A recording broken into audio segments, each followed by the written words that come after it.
show and released yesterday on Jeffrey Epstein, it left some lingering mysteries. One of the biggest ones is whether he ever worked for a American or foreign intelligence agency. The former Labor Secretary, who was Miami U.S. Attorney Alex Acosta, he allegedly said that he did work for an intelligence agency. So could you resolve whether or not he did? And also, could you say why there was a minute missing from the jailhouse tape on the night of the staff? Yeah, sure. If Pam, could I just interrupt for 1 second? Are you still talking about Jeffrey Epstein? This guy. Any questions? Yes. Yes, sir. You just said you're not happy with Vladimir Putin. Is there anything that you plan to do to act on that feeling of unhappiness? Well, I wouldn't be telling you. Don't we want to have a little surprise? You know, one of the things we did with the attack is that, and you asked that question. I didn't mean to be rude, but I'm in a rude because I'm looking at some of these crooked people up here, so I'm rude. But your question was asked very nicely. But one of the things we did is we went over every fact. We wanted to get every fact straight. We wanted to have the distance straight, the number of pilots straight. Everything had to be correct because we want to be. This was a very important mission. If we failed on this mission, it was beyond the war that obviously we had with Iran and Israel. And a lot of hatred, a lot of years and years of hatred, centuries of hatred. People have never seen anything like it. So we wanted to be correct with all our facts. So what I was doing is just asking. It would be great if the media would be correct with their facts. That's all we ask for. So go ahead. So finish it up. Oh, yes. Just returning back to Russia, if there's anything that you would signal about your displeasure with them. Well, look, I'm very unhappy with them. There's no reason for this. It's turned out to be tougher, but it's only tougher. And I will say the Ukrainians were brave, but we gave them the best equipment ever made. We gave them the anti-tank busters that knocked out tanks. I mean, you just aim them in the direction of the tank and the tank is gone. We gave them missiles, the latest and the greatest. They were able to shoot down a lot of things that would have normally wiped out. Probably would have been a very quick war. It would have been a war that lasted 3-4 days, but they had the benefit of unbelievable equipment. And Europe gave them to. We gave them far more because Biden shouldn't have done that. He should have equalized. We should have given him the same, or we should have given actually less than Europe. It affects Europe much more than us, but we're in there for over $300 billion. Europe's in there for over $100 billion, but still, Europe gave a lot. And I will say this, the Ukrainians, whether you think it's unfair that we gave all that money or not, they were very brave because somebody had to operate that stuff. And a lot of people I know wouldn't be operating it. They wouldn't have the courage to do it. So they fought very bravely. But we gave them the best equipment in the world. We make the best military equipment by far. There's nobody close. You look at other equipment from other countries, it's not even close. That's why everybody wants to buy our equipment. And that's why we're going to step up these contractors now that make it, and they're brilliant, but they make it too slowly. And we have to step them up, Pete, and let them make it at a much higher rate. Unfortunately, we have to do that. But if you look at our Patriots, if you look at our Tomahawks, if you look at our, what we do with tanks is, you wouldn't want to be driving a tank. You would feel nice and secure, but they are javelins, they're called. And I gave them the javelins. Remember they said Trump gave the javelins and Obama gave them sheets, right? They called Obama at that time. Barack Hussein Obama, if you haven't heard, did a terrible job.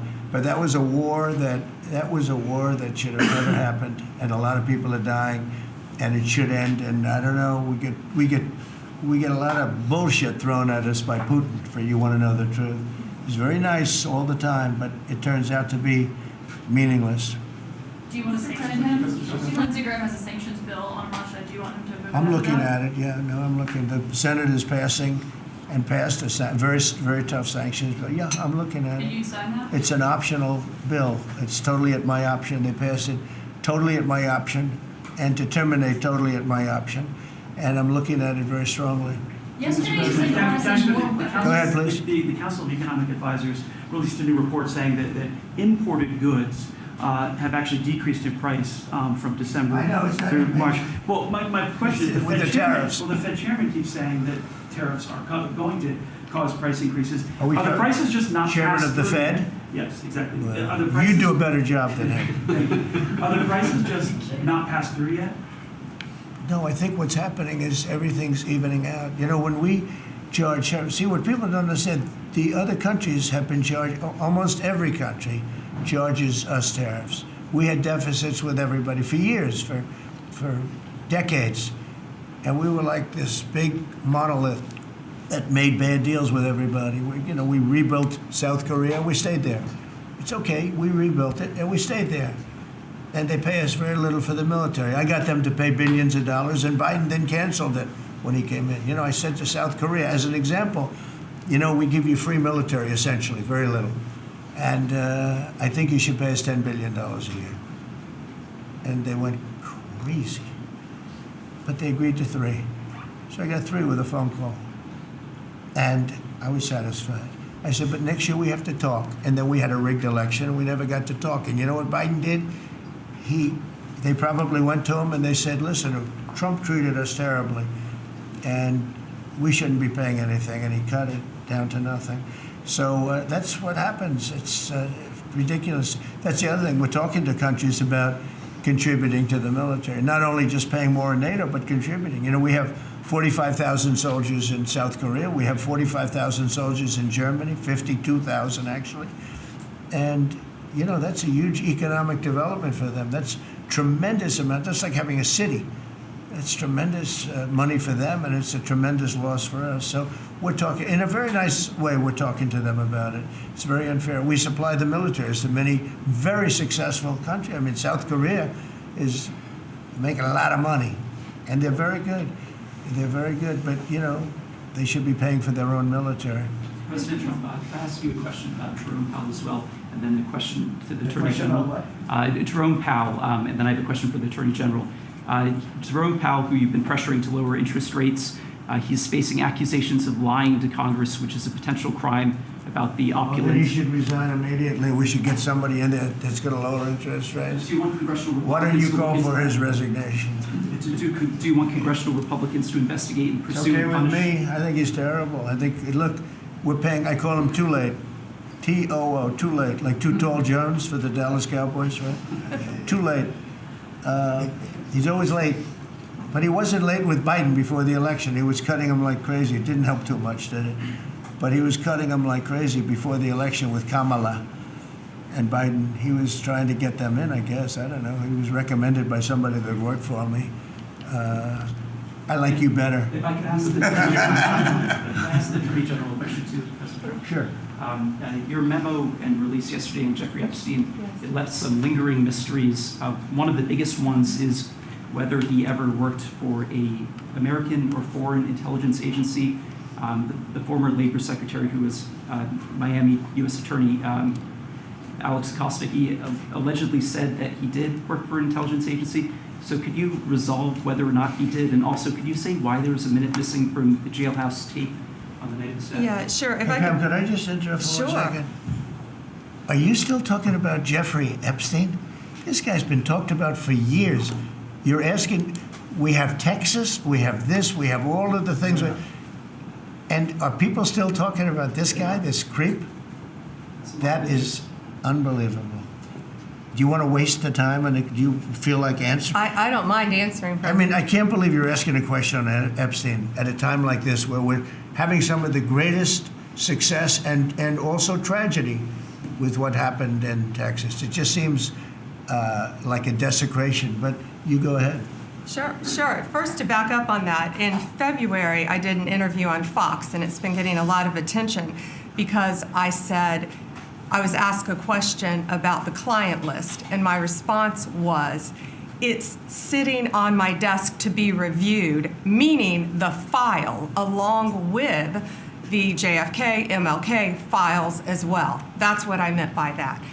Also, to the tens of thousands of video, they turned out to be child porn downloaded by that disgusting Jeffrey Epstein. Child porn is what they were. Never going to be released, never going to see the light of day. To him being an agent, I have no knowledge about that. We can get back to you on that. And the minute missing from the video, we released the video showing definitively the video was not conclusive, but the evidence prior to it was showing he committed suicide. And what was on that, there was a minute that was off the counter. And what we learned from Bureau of Prisons was every night, they redo that video. It's old, from like 1999. So every night the video is reset, and every night should have the same minute missing. So we're looking for that video to release that as well, showing that a minute is missing every night. And that's it on Epstein. Mr. President, on the tariffs again, on August 1st, you've said is the deadline. What incentives do countries have to negotiate? It seems that deadline keeps moving. It was April 2nd, now it's... We didn't move, no. It's always been August 1st, that's when we're paying. And a statement was put out today, and I put it out just to make it clear. It wasn't a change, it was August 1st. We don't change very much. You know, every time we put out a statement, they say, he made a change. I didn't make a change. A clarification, maybe. No, August 1st they pay.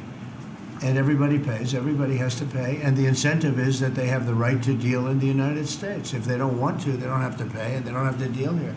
But if they want to buy and make a lot of money and sell in the United States, they have to do that. You know, if you go back and look at some of the good presidents, our country was the wealthiest, proportionately the wealthiest, from 1870 to 1913.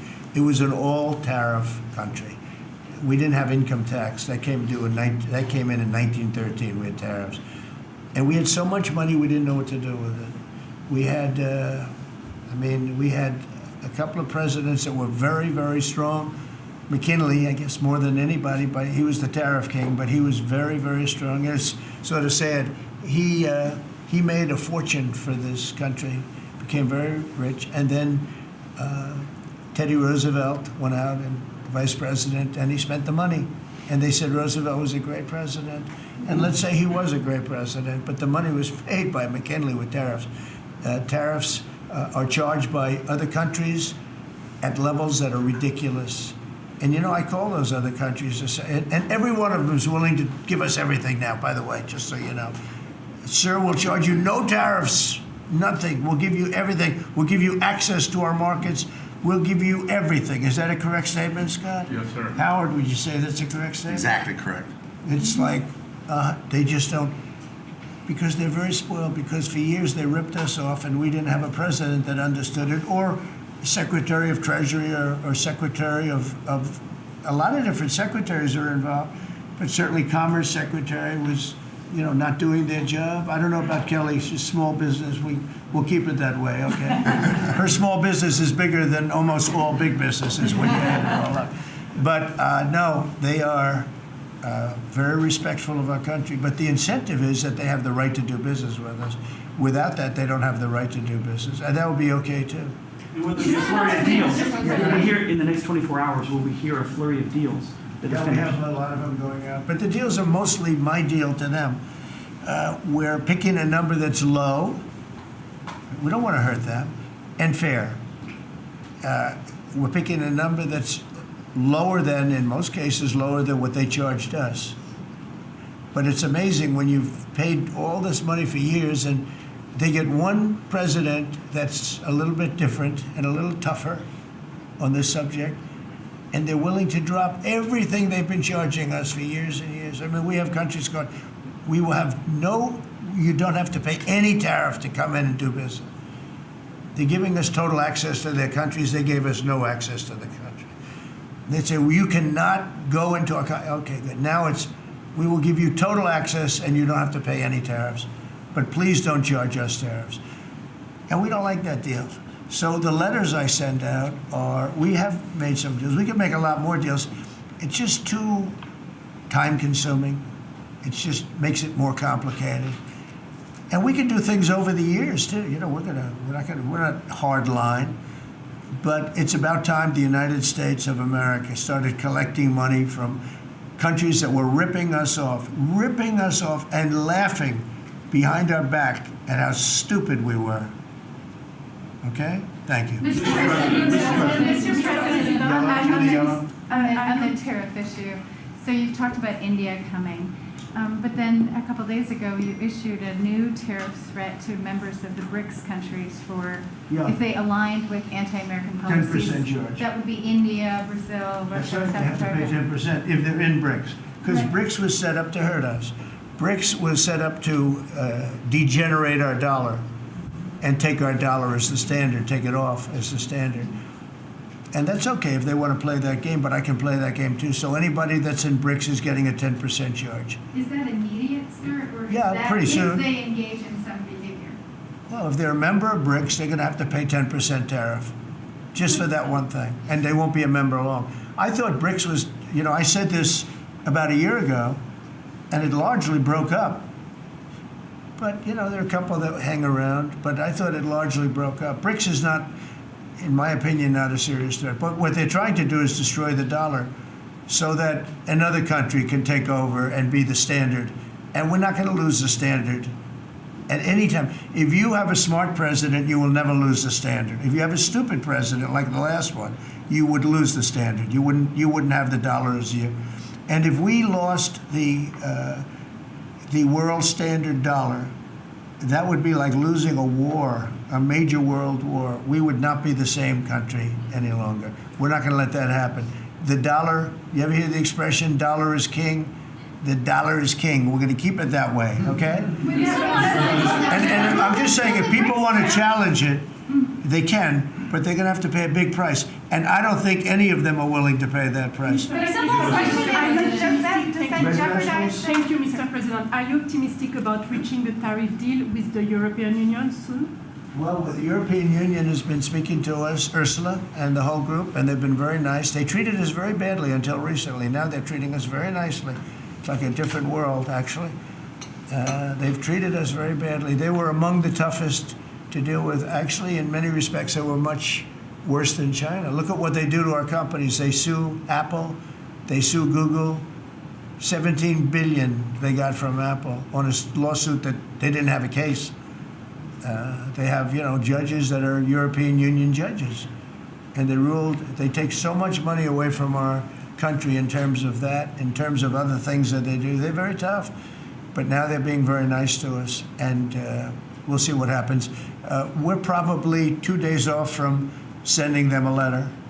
We are talking to them. I just want you to know, a letter means a deal. A lot of people say, we got 200 countries. We can't meet with 200 countries. We have a few trusted people that know what they're doing, that are doing a good job, but you can't do it. You have to do it in a more general way, but it's a very good way. It's a better way. It's a more powerful way. And we sent them a letter. You read the letter. I think it was well crafted. And mostly it's just a little number in there. You'll pay 25%, 35%. We have some at 60, 70. Those are ones with massive, where we have massive trade deficits because they've treated us very badly.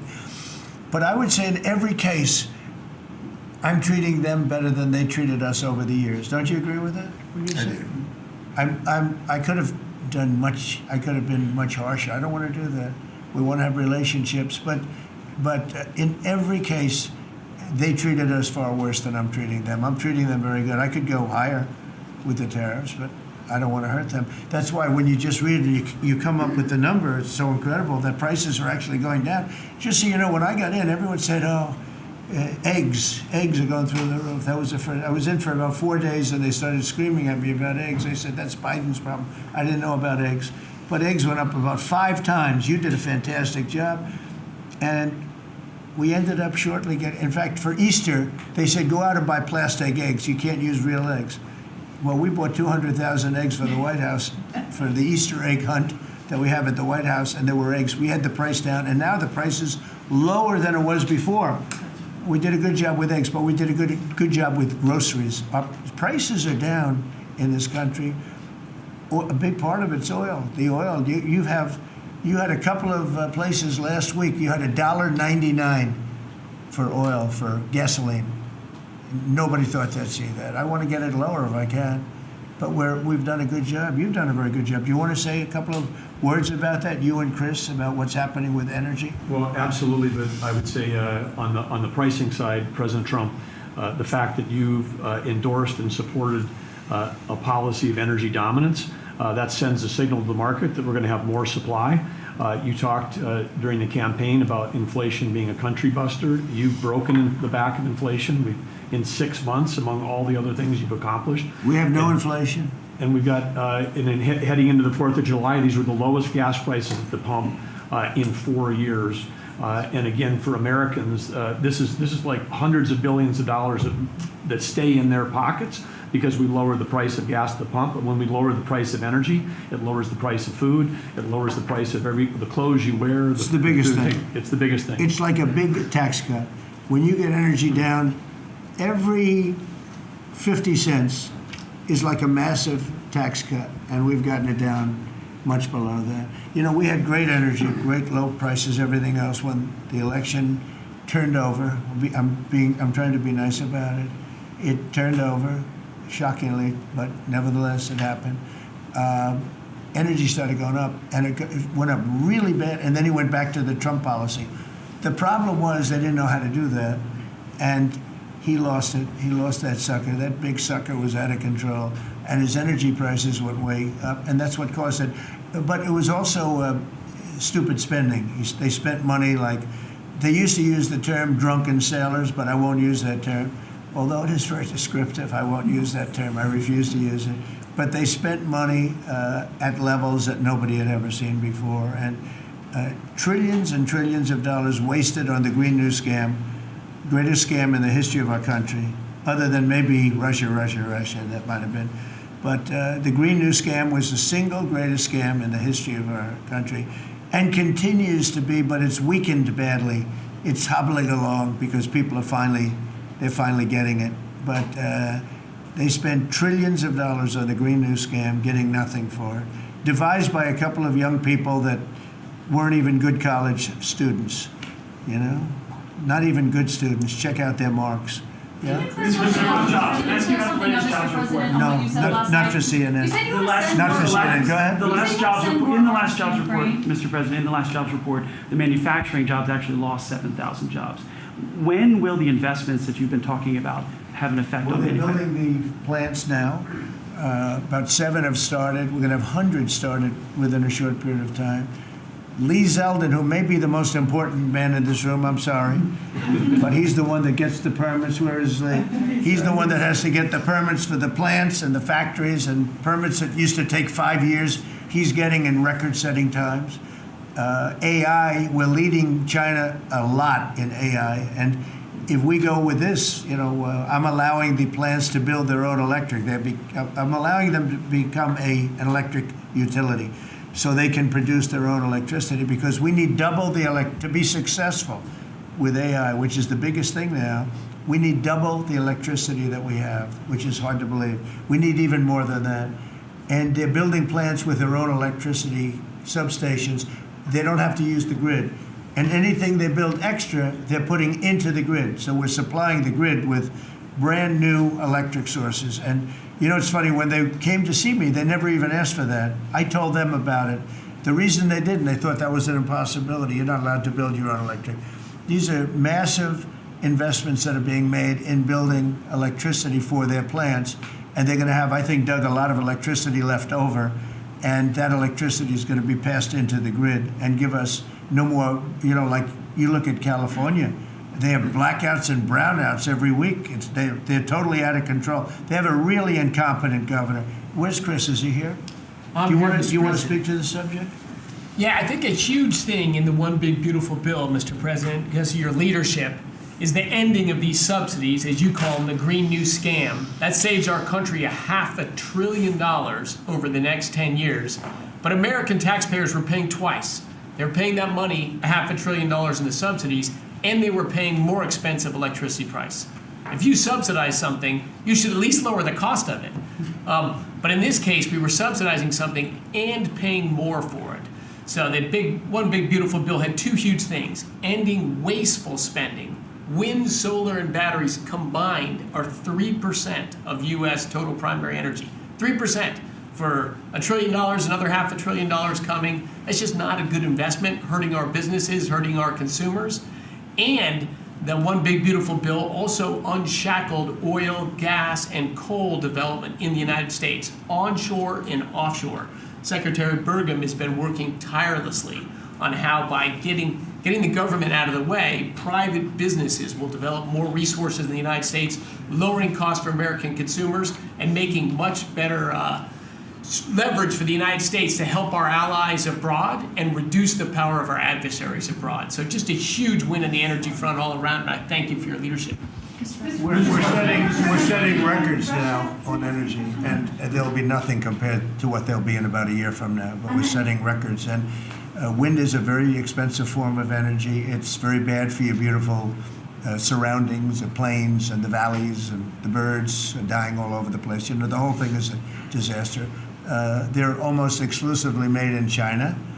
Not that I have anything against China, because I don't have a great relationship with President Xi, but I asked him, how many wind farms do you have? He makes them, but they don't have a lot of wind farms, I'll tell you, very, very few. And wind is tremendously expensive and is very ugly. And if you own a house that's inside of a windmill, your house is worth less than half. And you hear noises. And interestingly, in New England, you probably read, where for 50 years they had 2 whales washed up, 50 years. And last summer, they had 14 washed up. Now, I'm not saying that's the wind farm that was built, but maybe it is, right? Probably is. It's tremendously expensive, and it can only be done with subsidy. You know, I know a man that's in that business, and one of the biggest in the world actually runs a company that builds these stupid windmills. And he said, I hate the business because it's the only energy where you need subsidy. He said, energy shouldn't need subsidy. You should make money with energy. So wind. The other one is the solar, those big solar fields. They're taking our farmland. Our farmers are like mortified by it. They hate it. It's very, very inefficient and very ugly too. You know, probably better than a windmill, but you go around and you see all these things that are 3 miles long by 3 miles wide, and you say, what the hell is that?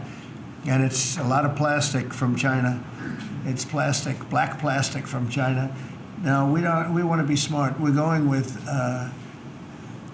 look, China right now is building 58 coal-fired plants, 58 big ones. They have 62 on the books to build. We've reintroduced clean, beautiful coal, because you know you can do a lot with coal now. Clean, beautiful coal, and natural gas, and all of the other things that we have. But we don't want wind, and we don't want solar, because they're a blight on our country. They hurt our country very badly, and smart countries don't use it. Solar sounds good, I will say, and I like, on occasion, you'll see a roof which is made out of solar brick, but it's a smaller use. We need the kind of thing that's going to fire up our plants, and it's not going to be wind, you know, that's very intermittent, as you probably know. But they've spent a fortune. They've spent trillions of dollars on this stuff. And I'll just give you one other story. A friend of mine is a very successful guy. He went back to see his mother in Minnesota, hadn't seen her in a long time, and he wasn't back for 10 years, which isn't a nice story. I mean, you don't see your mother for 10 years. She's got some difficulties, which I know the guy, he does have some difficulties. He's very successful, but probably not the nicest person. It was actually longer than 10 years, but he went back and he told me he wanted to go and look at the valley. There's a valley in Minnesota that he thought was so beautiful. And I hadn't seen it in a long time. He's driving along the road. He said, oh my, I'll use the word gosh, oh my gosh. He said, oh. He said, it looked like a junkyard. You had 159 windmills. They were all over the place. Some were old, some were newer, different companies, different shapes, different sizes, different colors. Many of them were terminated meaning closed. You can't take them down because the environmentalists don't let you bury the blades because they're made out of a fiber they say is bad for the earth. So they want you to put them up, but they don't let you take them down. But many of them were turned off. He said it looked like a junkyard. Go to Palm Springs, California, and take a look at that pile of junk. You go into a wealthy neighborhood. Before you get there, you have to ride through hundreds of windmills that are, most of them are turned off. They're rotting, they're rusting, they're 30 years old, 20 years old.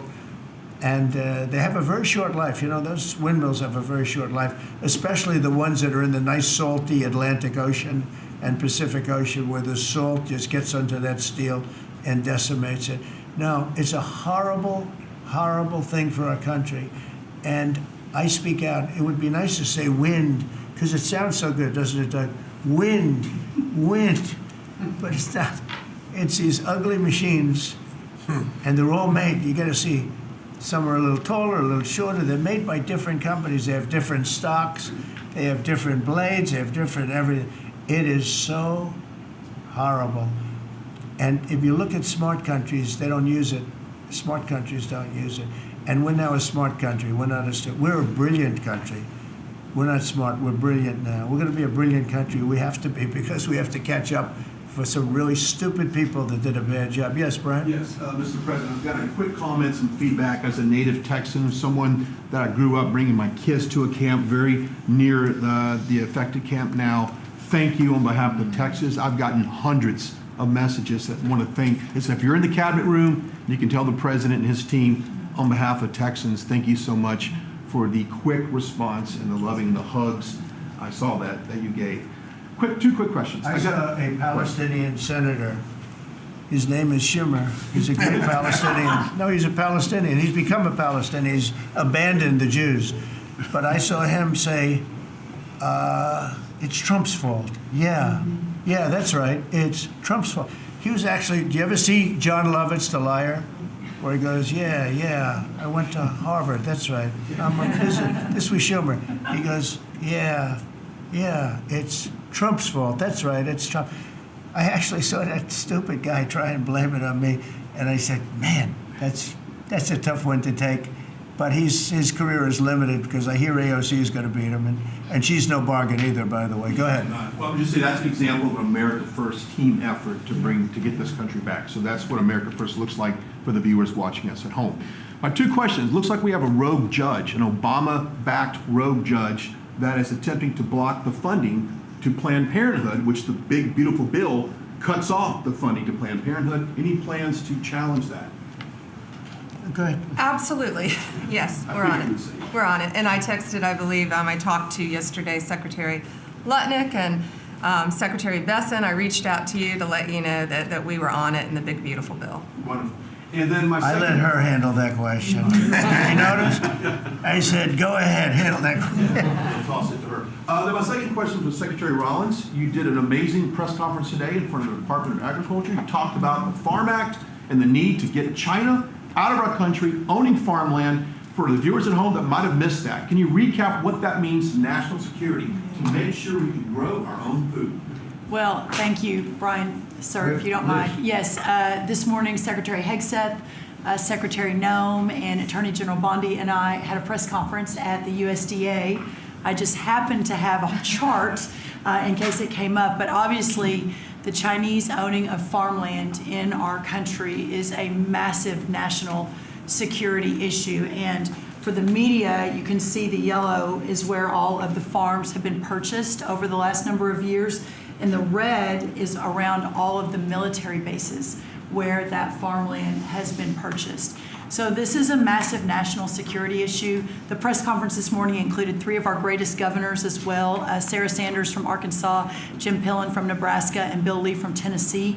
The states have begun taking a leadership role to ban the purchasing of China farmland. Obviously, Congress needs to step up and catch up, and we're going to be working alongside of them as well. We had some of our members, great members of Congress there, but it is time, and I think that this morning was symbolic of many things. The first of this administration working every day to effectuate President Trump's leadership and unequivocal support of America First. But second, just how close we are as a cabinet. I don't know in any other administration that you'd have 4 cabinet members at the USDA on a Tuesday morning when it's about 110 degrees outside with the sun beating down on us talking about, sir, your vision. So I think it was a great day. It was just the start. There's an executive order coming and some other things coming behind that. But protecting America's farms isn't just about protecting our farmers. It's also about national security. So that's what we discussed this morning. I do want to say that I think we have had a really good relationship with China lately. And We're getting along with them very well. They've been very fair on our trade deal, honestly. And I hope we're going to have a great relationship. It's a big, strong, powerful country. We're more powerful than they are. We have much better military equipment than they do. But we are getting along with them very well. I'm getting along with President Xi very well. We speak often. And with all of that being said, and I understand what you're saying, but I think we're getting along with China very well. Mr. President, you want to send more weapons to Ukraine, as you said last night. Last week, the Pentagon paused some shipments of weapons to Ukraine. Did you approve of that pause? We want to put defensive weapons because Putin is not, he's not treating human beings right. He's killing too many people. So we're sending some defensive weapons to Ukraine, and I've approved that. So who ordered the pause last week? I don't know. Why don't you tell me? I think that's a question for the Go ahead. Mr. Yeah. President, on immigration, the Secretary of the Agriculture did say this morning that undocumented workers would not be covered by any amnesty of who are working on farms. You had said maybe that the ISA folks won't go after those folks on farms. So which is it? There's no amnesty. What we're doing is we're getting rid of criminals, but we are doing a work program. Do you want to explain that, please? Yeah, this morning we talked about, of course, this was a top of mind question. This morning we talked about protecting the farmers and the farmland, but obviously this president's vision of no amnesty, mass deportation continues, but in a strategic way, and then ensuring that our farmers have the labor that they need. Secretary Chavez-DeRimmer has been a leader on this. Obviously, this comes out of the Labor Department, but moving toward automation, ensuring that our farmers have that workforce, and moving toward an American workforce. So all of the We've above. got to give the farmers the people they need, but we're not talking amnesty. Laura, do you want to say something about that? Thank you, Mr. President. On this, thank you, Secretary Rollins, how important this is never to displace the American worker. What the Department of Labor is doing is focusing on what the law entails now, being more modernized, more streamlining, to work through the H programs. We're going to have a concierge approach to that, where we have developed a new office to answer the need of our farmers and ranchers and producers, and not to displace the American worker, and follow within the law now. And that does not include an amnesty program at all. And we've seen that working, and we'll continue to have that roll out. On the other topics that we've somewhat talked about, the jobs numbers, Mr. President, 4 months in a row, we've seen those jobs numbers increase. That's an exciting time for our manufacturers. That was asked earlier. We know it's going to take some time, but through that deregulation process that Lee and I are working on as well, the Department of Labor has rolled out 63 new deregulations that we're going to be moving through. In the first Trump administration, it was successful with over 30. We've just rolled out 63 new ones in order to double down on those manufacturing companies, to let them know that we have signaled through this process that we will assist them in getting the workforce that they need. It's an exciting time. That one big, beautiful bill, that was the signal to my former colleagues in Congress to get this done. It's been an important time. I spent time on the ground visiting 7 states in 9 days prior to that bill being passed, because it was the most pro-worker piece of legislation that we will ever see really in this country right now. No tax on tips, no tax on overtime, no tax on Social Security. That matters to the American worker, because we don't want to take their money and give it back. We want them to keep more of their hard-earned dollars in their pockets currently, and that's what they're excited about. And as I move forward with these tariff talks, I heard a company, orthopedic company in Indiana, say to me, for the first time since you have taken office, Mr. President, their increase in their bottom line by 8% since these tariff talks have happened. Not one company has said the president is not doing a good job. These tariff talks are working. They're feeling it on the ground. The media has told a false story, because what's happening on the ground is positive, and that's what we're seeing in these jobs numbers. So I really, through the Department of Labor, to come in behind all the secretaries and build this workforce is going to be key to the American worker. So thank you for what everybody did this last week. The One Big Beautiful Bill is a doubling down of this, and we're going to see these workers start to grow. And that apprenticeship program is going to be working. That's we'll right. have that It's gonna 1 million be great. apprentices across the country. We, as you know, we're building plants all over the country now, which you weren't building any plants 4 years ago. You weren't building anything. But those plants, when they open up, it's going to be, you'll see numbers like you haven't seen ever. I don't think in history you'll never see numbers like what we're going to see in the very near future. Many of them are building the plants. Some are just starting right now. You know, it's a brand new administration. But, and they wouldn't be here except for two things: November 5th, the election, and the tariffs. And frankly, I guess the election was more important because of the tariffs. I mean, another person wouldn't have done this. But they're coming in because of the tariffs. They have to, they're not going to pay 25, 30, 40, 50%, 70, and 100%. And we'll be announcing something very soon on pharmaceuticals. We're going to give people about a year and a half to come in, and after that, they're going to be tariffed if they have to bring the pharmaceuticals into the country, the drugs and other things into the country. They're going to be tariffed at a very, very high rate, like 200%. We'll give them a certain period of time to get their act together. But they were all here. Now they all left. They went to other places because we allowed people that sat in this room allowed it to happen. And I don't allow it to happen. The people in this room don't allow it to happen. So we're going to be announcing pharmaceuticals, chips, and various couple of other things, you know, big ones. We did steel, as you know, they're 50%. We did aluminum, 50%. Lumber just came out. Aren't you, that's copper. And we did cars. And now, today we're doing copper. Copper and lumber. What would that tariff be on? The section tariff? I believe the tariff on copper, we're going to make it 50%. 50%. Any breakthroughs on See, I'm glad he Gaza? didn't question it. Any breakthroughs? I sort of thought, what would that be? That was a quick one. I didn't have much time, but he agreed with me. That's why he's Howard. Right? Any breakthroughs on Gaza with the Prime Minister, and there's reports that you're meeting with Netanyahu again tonight. Is that accurate? Yeah, he's going to come over again tonight. We're talking about Gaza, mostly Gaza right now. It's he's been very unfairly treated. I think what they've done to him in Israel is very unfair, having to do with this trial. I think, you know, he's a wartime prime minister, had an unbelievable outcome, and I think he's been treated very unfairly. But he's coming over later. We're going to be talking about, I would say, almost exclusively Gaza. We got to get that solved. Gaza is a tragic. It's a tragedy. It's a tragedy. And he wants to get it solved, and I want to get it solved, and I think the other side wants to get it solved. Steve, could you talk on that, please? We're in proximity talks now, and we had 4 issues, and now we're down to 1 after 2 days of proximity talks. So we are hopeful that by the end of this week, we will have an agreement that will bring us into a 60-day ceasefire. 10 live hostages will be released. 9 deceased will be released. We're meeting at the president's direction with all the hostage families to let them know. And we think that this will lead to a lasting peace in Gaza. And you're doing a good job. It's a tough one. It's a tough one. A lot of hate, you know. This is called long-term hate. But we think we're going to have it solved pretty soon, hopefully with a real solution, a solution that's going to be holding up. And can I follow up? This is, I think, the first cabinet meeting since Elon Musk has not been a special government employee, not here anymore.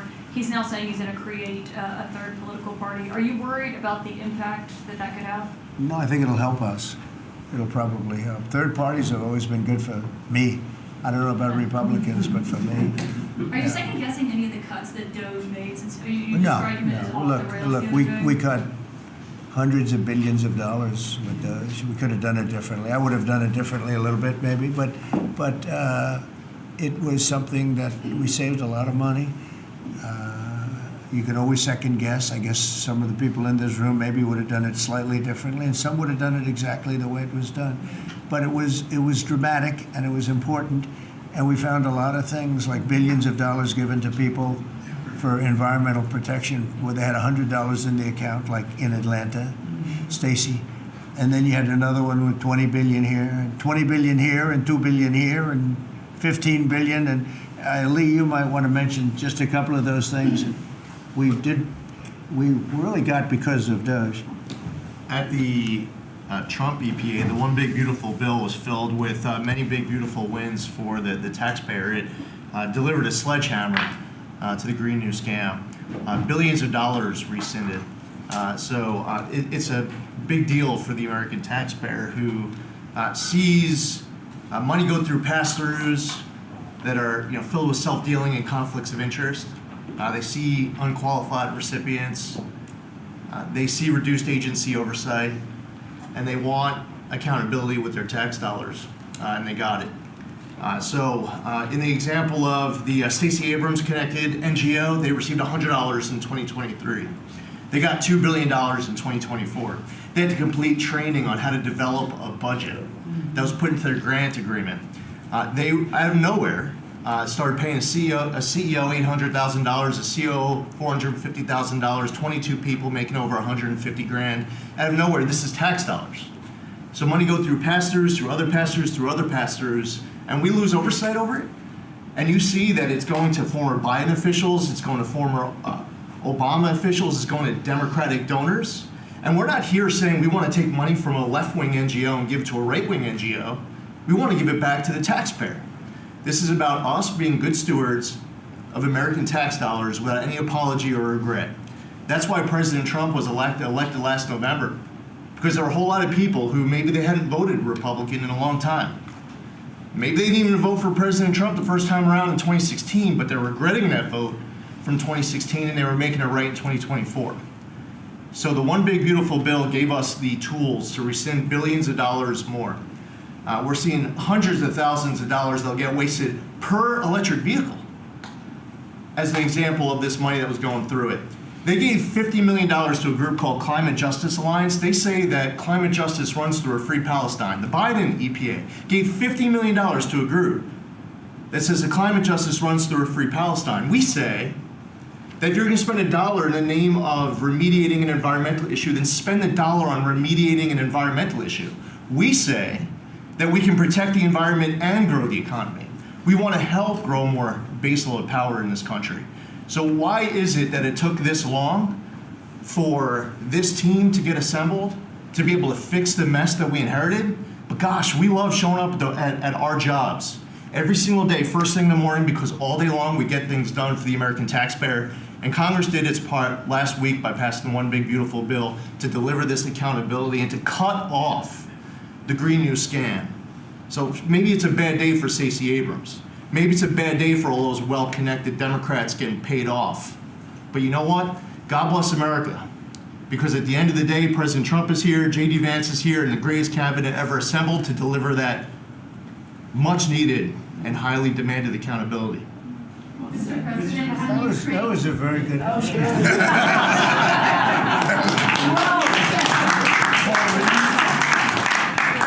And that's from the heart.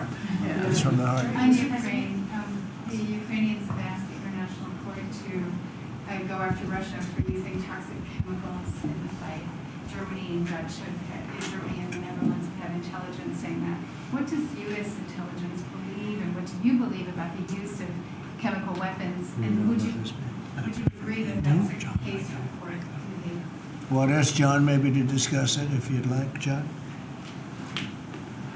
Well, Mr. President, obviously chemical weapons, if it's documented and its use, it's illegal. It's against all international laws of armed conflict and treaties. And obviously I can't share in this room with this audience the intelligence that I can share with you privately, but obviously you're not going to stand or allow for any violations of international law by anyone. That's right. Thank you. Could I ask Sean to Department of Transportation, Sean Duffy, former great congressman, very popular, decided to go out and make a couple of bucks. He made a lot. And he got bored with that, though. He likes serving people better, the people. And could I ask you to just discuss a very important subject to me, and that's the modernization of our equipment at airports so that planes aren't crashing into each other and bad things don't happen. It should have been done many years ago. We were going to do it, and then the election precluded that, unfortunately. But we're doing it now. Could you tell them where we are? Yeah, if I can start with Newark. You guys all covered what happened in Newark. We had outages for a couple of 30-second outages a couple months ago. We have, in 2 months, Mr. President, it's historic speed, laid new fiber lines for communication and tested those in the next month. So those new lines for the Philly Tracon that controls the Newark airspace, they're up and running, lightning fast speed. June was the most on-time June ever in the history of Newark for air travel. So that's going incredibly well. By the way, we shouldn't have dealt with this because Joe Biden and Pete Buttigieg had moved the center from New York to Philadelphia. They didn't test the lines. They didn't do the work. which is what brought us all these problems. But in the big beautiful bill, we got $12.5 billion. This is a historic investment in air traffic control. And so what the money is going to allow us to do is move from copper to fiber all over the country. So new copper lines. We think we can do that in a year and a half to 2 years. We have radar that dates back to the 1950s, some of it from the 60s and 70s. We get brand new radar across the country as well. We have some infrastructure money to build TRACONs and centers, the en route centers that control the traffic across the country. So this is a massive new start to rebuild air traffic control. And again, this is dilapidated. Americans think that their government takes care of them and makes the investments that are necessary to make the country work. And for 30, 40 years, the investments weren't made. And so under your leadership and direction, we are making those investments. And per your direction, right now we are interviewing what we could call a general contractor or an integrator. One company to manage. It's a massive project. The FAA is not qualified to manage this kind of a project. So we are now going through the process of finding who that one company will be to manage the whole project. We'll interview those companies together and make that selection. So we'll write one big, beautiful check to one beautiful company that'll be responsible for this whole build. But if I could just make one last point, this is not enough money. We're going to need more. But this is a massive new start. The biggest investment. We'll need some more money on top of it, but a great start from the big, beautiful. It's a starter. It was very important to us. And just to cover that, there have been accidents, and my pilots, I would often hear them say, "Oh, good," and they would use a different system, a different country to land in New York. They'd use the radar and other things from a different country. I said, "What's that?" He said, "Oh, our system is so bad." And I knew that. We were all set to start. And Boot at Edge came in, and what they did was so crazy because they hooked it copper into fiber, into steel, they had all different systems. They had hundreds and hundreds of contractors, different contractors for different airports. They spent billions of dollars, and they made the system worse because you can't hook copper into fiber. It doesn't work that way. You just can't do it. It's not doable, but they tried to do it. Didn't work out too well. And in the end, it was just a complete disaster. We want to have one great company. Now, Raytheon's going to bid, IBM's going to bid. We have 5 or 6 bidders that really are good and do this stuff. And we want one, because I know about overruns. I look at the railroad out in California, headed up by one of the worst governors in our country, who I used to get along with, actually, but he's just, when you lose 25,000 houses and you would have had your cities burned down. If we didn't step in, Los Angeles would have been burned to the ground. But you look at that, and I said, I really know how to build, and you got to have one guy, one contractor, one great one, whether it's IBM or Raytheon is good, but you have 4 or 5 that are really, really great, and they're all bidding against each other. But you don't want to have one doing the wire and one doing the digging and one doing the demolition and then they're all saying they all blame each other because they're saying they were late and therefore you have to pay me millions of dollars more money. I know the system so well. And we're going to have a great company do the whole thing. We're going to get a fantastic price. Maybe we'll get them, they're very big and very strong, and maybe we'll get them to make a contribution toward getting it done at the right price. But we're going to have a great system. When we finish, we will have the best system on earth done by one of the 2 or 3 best companies. There are only a few companies can do this. This is not. But if you would have seen what this other group did, they were going crazy. They had, I heard 3,000 contractors. And then when it all came together, guess what? It didn't work. It's a disaster. So we're going to have in a pretty short period of time, it'll take us about 2 years to build it. And we'll have a contract given out probably over the next couple of months. We have some great bidders, some great companies that want to do the job.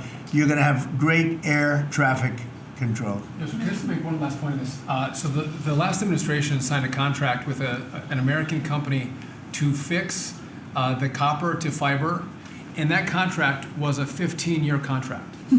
The system is failing today, but that's how idiotic and incompetent the last administration was. And under your leadership, we're saying, listen, we don't have time. We don't have 15 years. We don't have 5 years. We have to do it right now. And so the president always talks about on time and on budget. We have embraced that. We are going to be on time and on budget. And by the way, you mentioned a train out in California. Stay tuned for probably give us 5 days and you'll have an answer on what's going to happen with the $4 billion that we potentially have invested on a train that's going to go nowhere. It's going to be $120 billion that'll never connect San Francisco to LA. Again, the last administration wasted so much money on projects that never work. If you're going to have high-speed rail, you're going to invest billions, we should actually have high-speed rail in America, not boondoggles that fund political friends and allies and family They had members. from San Francisco, inside of San Francisco to inside of Los Angeles. It should have never been built because airplanes do it better. And you could drive it. You could drive it. No problem with driving it. The roads aren't even crowded. So they were going to do this. Somebody's idea. Somebody got paid off a lot of money, and they started it. It was going to cost a very small amount of money, and it ended up costing literally hundreds of times what the original. And now what they did is they said, well, going into the city is too big a deal, so we'll leave it 25 miles short of the city. So now they're leaving it. They're not going to finish it, really. It's not the same project. So now they're leaving it outside of San Francisco and outside, short of each. They just want to get it done, and I've never seen cost overruns. You know, if you have a cost overrun of 10%, you should be ashamed of yourself. 20%, you should not do any more jobs. This is a cost overrun of 2,000%, something like that. It's unlimited, and it's not finished. And maybe it will never get finished. And I told Sean, look at it from every standpoint, but we don't want to, you know, we have federal money going into that, and it's like throwing it out the window. So whatever you can do to stop it. $15 billion and not one track has been laid. $15 billion and we're 16 years into the project, not one track. Mr. President, on New York, you're the most prominent Republican in the country from the city. What do you want to... Anywhere else? Well, I don't want to be a wise guy. Perhaps I can. Maybe Marco. But how do you want Republican voters in the city to vote in the upcoming mayoral election? Should they vote for Eric Adams? Should they vote for Sliwa? Should they pick someone else? Look, number one, you have a communist running, and you shouldn't vote for him. He's a disaster. He's leading. He's got the Democrat nomination because that shows you where the Democrats have gone. He actually wants to take over the grocery stores of John Catsimatidis, who's a great guy, a rich guy, grocer, does a good job, wants to take over. He actually called me the other day. He's concerned his stores are going to be taken from him, and they won't be run like John runs them. Believe me, he runs a good operation. But he actually said he wants to run his own grocery stores. No, this is a man who's not very capable, in my opinion, other than he's got a good line of bullshit, and he's convinced them to go with him. Now, as you know, Cuomo, who does have capability, is running, but he got knocked out, and now they're running as you have Eric Adams, the current mayor, you have Cuomo, and you have Curtis Sliwa.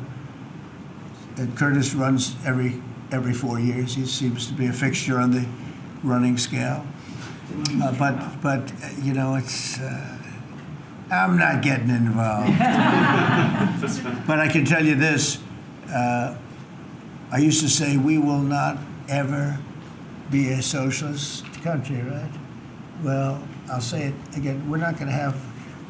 If a communist gets elected to run New York, it can never be the same. But we have tremendous power at the White House to run places when we have to. We could run D.C. I mean, we're looking at D.C. We don't want crime in D.C. We want the city to run well.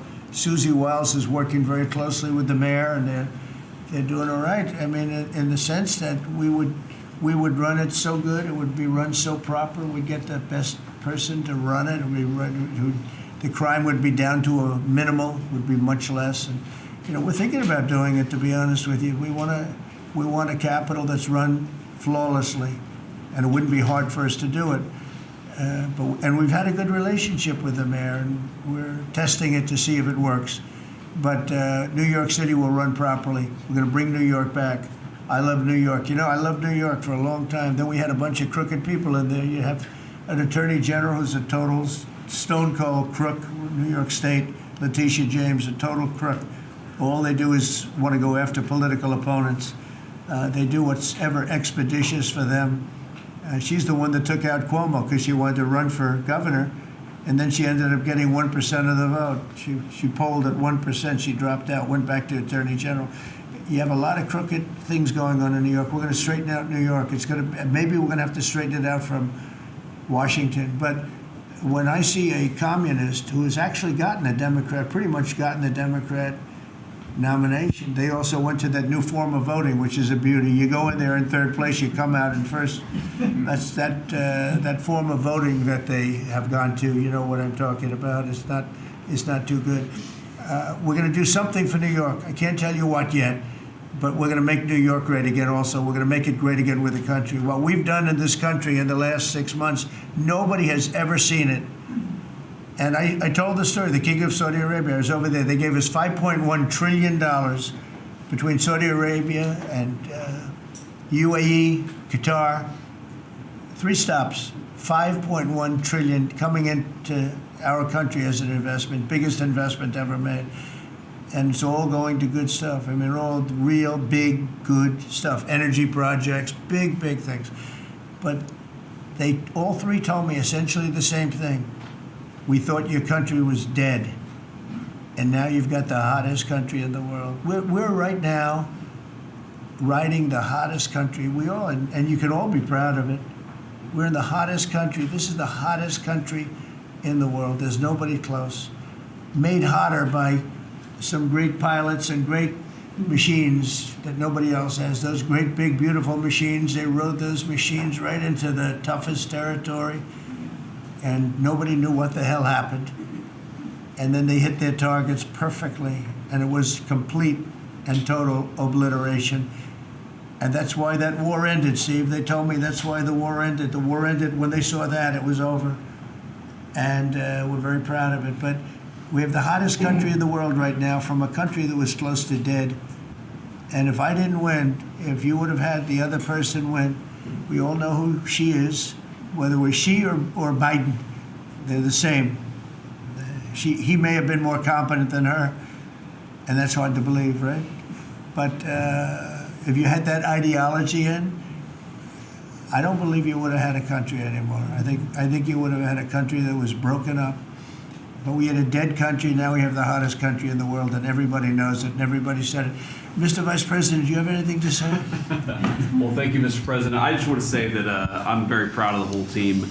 I think everybody has worked together. You see Pete and Marco and Steve working on some of the diplomacy, Christy and Pam working on the border. We just have a really, really solid team, and we've done a lot of good work. And in particular, I want to congratulate the White House staff led by the president on getting the One Big Beautiful Bill passed. Yeah. I was personally skeptical, sir. I never told you this, but I was skeptical we'd be able to get that thing done by July 4th. We did it because we worked together and we worked very well. So it's an honor to be a part of it, but I'm really proud of you guys for doing a great job. The beautiful thing about it, it had something for everyone. That's right. Most people said it had to be broken into 7 bills. It's so big.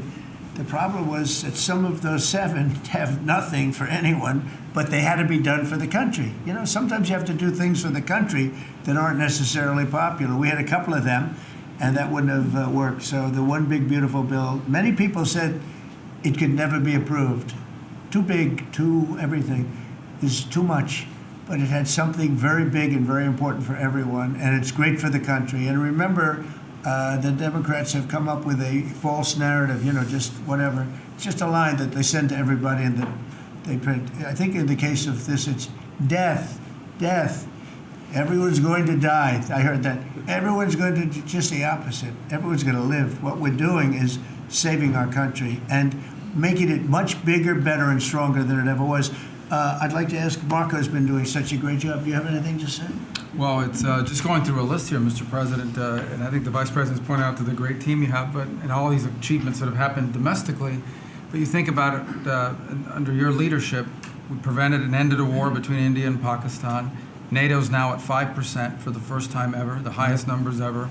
A peace deal between the Democratic Republic of Congo and Rwanda. A 12-day war that ended with an American operation that we're the only country in the world that could have done. hopefully pretty soon, a peace deal between Azerbaijan and Armenia. The entire Middle East and the infrastructure of it has the potential now to change because of Syria and Lebanon, and it hasn't even been 6 months. Sure. It hasn't even been 6 months, so it's a great testament to your leadership in this team. Well, thank you very much, and you've done a fantastic job. Could I just ask Linda, she's involved in so much, she's so talented and so good, and she's working on a couple of little things like Harvard, who was given $5.5 billion over a short period of time. We caught him on that one. It's crazy, but you're working on so much. You want to bring education back to the States. How are you doing? Well, absolutely, and thank you for the opportunity. I think on the big, beautiful bill, what we saw, was school choice, that's finally on a national basis at the state level, but there are opportunities now for scholarships, more and more of them for kids who are in failing schools. It's going to be a big turnaround.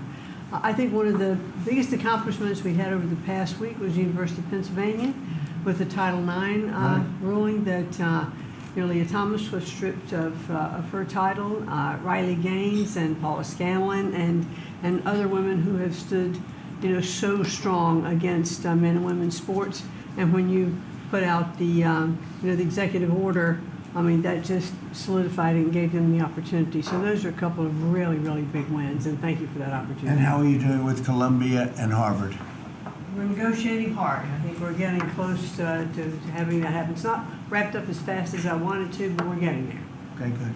And you've done a fantastic job. Thank you very much. You've been a good team. Yep. You have a great team. Around this table, a lot of people help with that. That's right. Thank you very much. Maybe just in closing, we spent a lot of time, effort, very little money on this room. This is called the Cabinet Room. It's been here for a long time. And it had some pictures that were not many of them and not very good ones. And I actually spent time in the vaults. The vaults are where we have a lot of great pictures and artwork. And I picked it all myself. I'm very proud of it. That's Andrew Jackson, great Andrew Jackson. That's a gentleman named, and we call him President Polk. He was sort of a real estate guy. He was, people don't realize he was he was a one-termer, but he was a very good president. But, and I'm not sure I should be doing this, he actually gave us the state of California. He was the one. He was the one. So I'm not sure. Maybe he won't be there for long. But if you notice, the frame is the exact same size, almost, as the other one is Andrew Jackson. So that was a part of the reason, too, I have to be honest. But Polk was actually a very good president who's got the same frame that I needed, okay? And up here you have the original George Washington right behind the light. And then you have Dwight Eisenhower, who was a very underrated president. He built the interstate system, and he was the toughest president, I guess, until we came along. But I don't mind giving up that crown, because I don't want to be too tough on it, but we want to be humane. But he was the toughest president on immigration. He was very strong at the borders, very, very strong. And sometimes you can be too strong. He was strong at the borders, and during a certain period of time, they were so strong that almost every farmer in California went bankrupt. And we have to remember that. We have to work together, and we have to remember that. But he was a very good president, and a very good general, and a very good president, and I thought he deserved a position somewhere on this floor. And then you have, this is very exciting to me, he was not a Republican, to put it mildly, but he was, he was a four-termer. He was Franklin Delano Roosevelt. And if you notice, there were a lot of ramps outside. We have ramp, people say it's an unusual place for a ramp. It was because of him. He was wheelchair-bound, but he was an amazing man. It's an amazing portrait, and we used to have him in the room, a different portrait, and it was a terrible portrait. It was almost like it was done by a child. And I used to say, I can't believe that he would have approved of that portrait of himself. And I was in the vaults and looking at things. I said, what's that? And we have some great curators here. We have 6 curators at the White House. They have 2 for paintings, they have them for furniture, they have them for different things. I guess cost is no object. Okay, cost is, maybe I'd have 1, but that's all right. But we have 6, and they're very talented, though. And he said, that's a picture of FDR. I said, really? Let me see it. They took off the wrappings, very well preserved. And I said, that's the picture they've been looking for years. That was the picture of Franklin Delano Roosevelt. And I said, oh, wow. And likewise, that fit, see frame-wise, it just doesn't work. It doesn't work if you have, I want to be nice, but it doesn't work if you have a big frame, a little frame, but it's like perfection. I'm a perfectionist. The mirror was down in the vaults also. I said, where is this from? And it's a very old, very storied mirror, beautiful. We put that up. And then over there is Honest Abe Lincoln. And that picture was in his bedroom. And we thought that this would be a very important place because this is where wars are ended. I'm not going to say wars are declared. I'm going to say wars are ended, okay? We'll be positive. And that's the picture of Abe Lincoln from his bedroom, sat in the bedroom for many, many years. That was his favorite picture of himself. And the Lincoln bedroom's very famous. You remember when Bill Clinton had it and he rented it out to people. Okay? We don't do that. But it's an incredible room. And we took that picture from his bedroom. That's Abe Lincoln. And then over here you have John Adams, and it's they were the first occupants of the White House, 1800. And John Quincy Adams, Mrs. Adams, they were the first occupants. So we have them looking at each other, and in between their stare is Abraham Lincoln trying to make peace. And that picture was in a room that I have that was not important, like the cabinet. I gave it up. I said, I have to give it up because that's one of the greatest pictures of the White House. The White House is tremendous art. And the Oval Office, when we're there, we'll go over that. That's really been something. Then we got the drapes, so we got the whole thing. We got new drapes. We got new, wasn't a big expense, very, very small.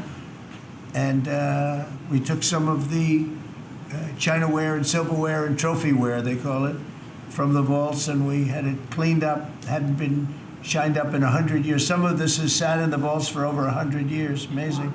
Over 100 years. Many of the pictures that were put up in the Oval Office as an example, those two as an example. So he was president. They moved in 1800, and he won the election, I believe, in November of 1800, John Quincy Adams. And we thought that would be, he was considered to be a good president, and he was the first occupant of the White House, so it sort of made sense. And I love the frame of those pictures. Look at those frames, you know? I'm a frame person. Sometimes I like frames more than I like the pictures.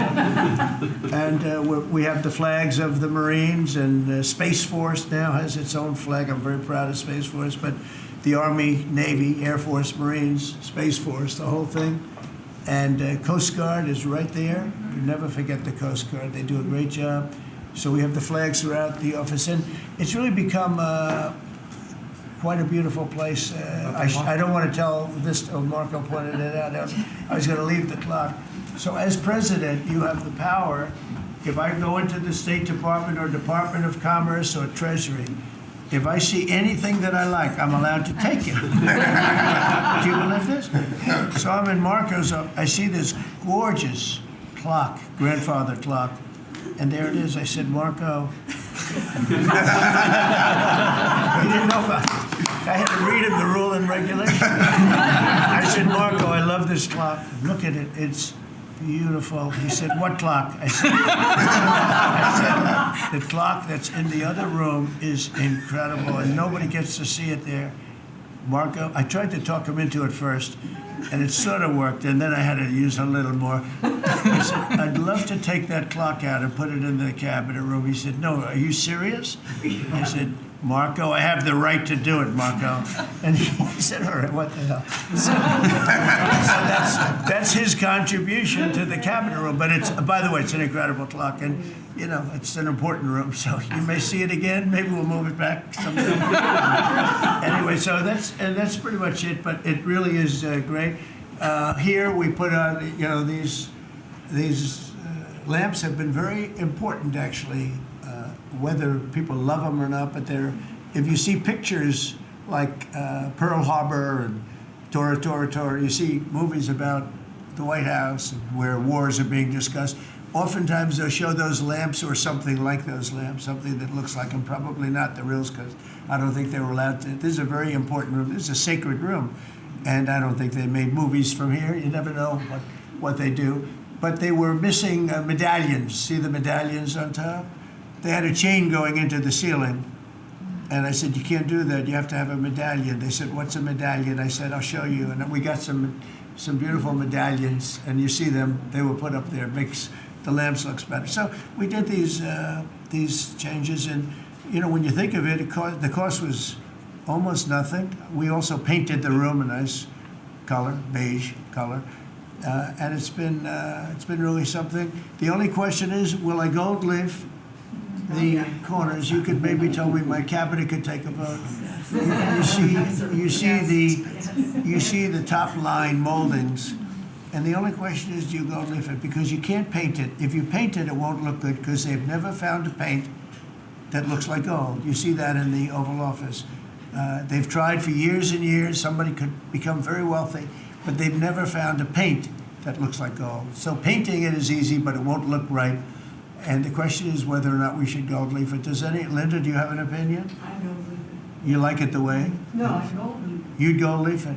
Yeah. Who would gold leaf it? Could I raise you? How about, would you gold leaf it? I was going to ask about McKinley, one of their favorite presidents. Well, McKinley was a great president who never got credit. In fact, they changed the name of Mount McKinley, and I changed it back because he should have been, the people of Ohio he was the governor of Ohio. The people of Ohio were very happy when I did that, I heard. They were very insulted. They took the name of Mount McKinley off. That was done by Obama a little while ago, and I had to change it back. I changed it back. He actually was a great president. He was a president, he was the tariff, the most, I guess, since me. I think I'm going to outdo him, but he was a tariff president. He believed that other countries should pay for the privilege of coming into our country and taking our jobs and taking our treasure. That's the way he explained it. They took our jobs and they took our treasure, and for that they should pay. And he made them pay, and he built a tremendous fortune. In fact, in 1887, they had the Great Tariff Committee was set up in 1887 because our country had so much money, we didn't know what to do with it. And they set up a committee of, as they called them, elites, a term that we have to change because I think a lot of the people that are elites aren't elite. I think the people that aren't elite are elite, so we're going to have to maybe switch that around somehow. But they had a committee that was set up to spend the money because it was such a large amount of money at that time. It was nobody had seen anything like it, and it all came in from tariffs, and people didn't pay tax. There was no income tax system. I told you that came back in 1913. That came back and lived well for a while, and then you had the Great Depression, and then later they tried to bring back tariffs, but the whole thing was, this was after the Depression. That was one of the great misconceptions. Is people like to say, "Oh, but it was during the," but no. The country had a Great Depression, and then after the Depression, long after it started, they brought back tariffs to see if they could save it, but it took them really 25 years.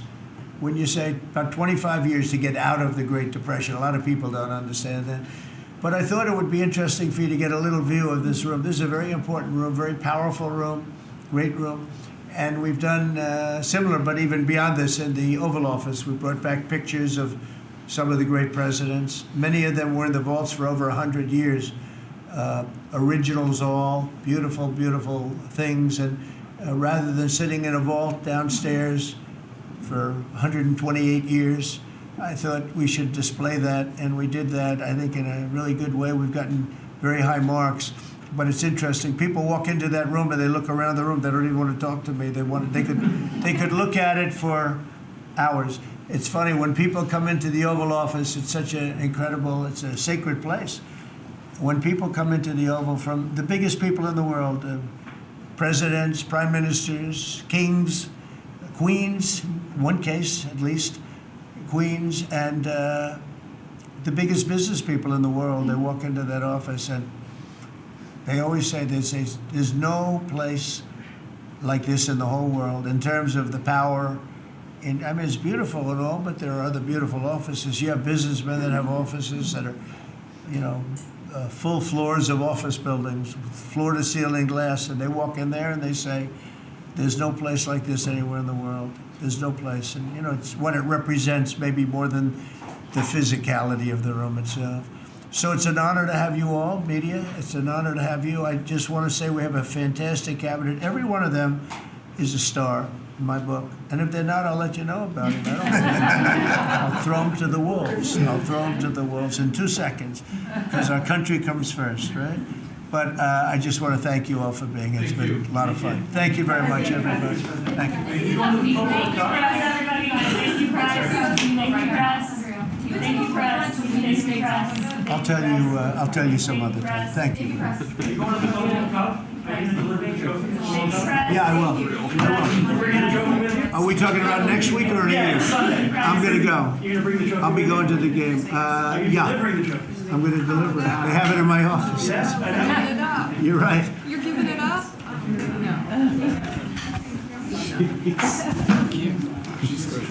Oh, she's